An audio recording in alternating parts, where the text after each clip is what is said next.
4 ম্যাচে 19 রান, 27 কোটি রুপির ঋষভ পন্ট লখনৌ সুপার জায়ান্টের জার্সিতে একেবারেই ফর্মে নেই। তারপরও তাকে এত দাম দিয়ে কেনায় কোনো আক্ষেপ নেই দলটির।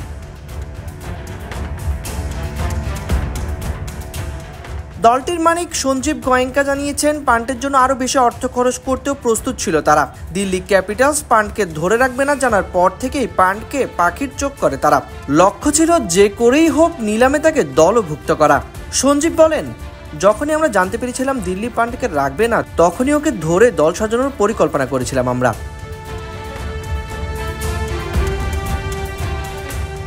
এখন পর্যন্ত 4 ম্যাচ খেলে 2 ম্যাচেই হেরেছে লখনৌ সুপার জায়ান্ট। তাই বলে অধিনায়ক পান্টের প্রতি আস্থা কমে যায়নি, বরং দল বিশ্বাস করে 27 কোটি রুপিতেও যদি তাকে কেনা না যেত তাহলে 28 কোটি রুপি খরচ করতেও কোনো সমস্যা ছিল না।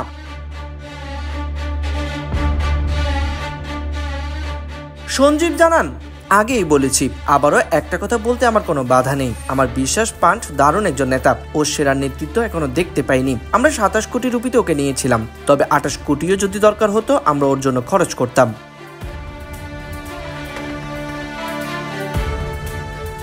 গেল মৌসুমে লখনৌর অধিনায়ক ছিলেন লোকেশ রাহুল। মাঠের ব্যর্থতায় দলের সাথে সম্পর্কের অবনতি হয় তার। সুদিন ফেরাতে লখনৌ খুঁজছিল জুৎসই নেতা, এই কারণে বেছে নেওয়া হয় পান্টকে, জানান দলটির মালিক।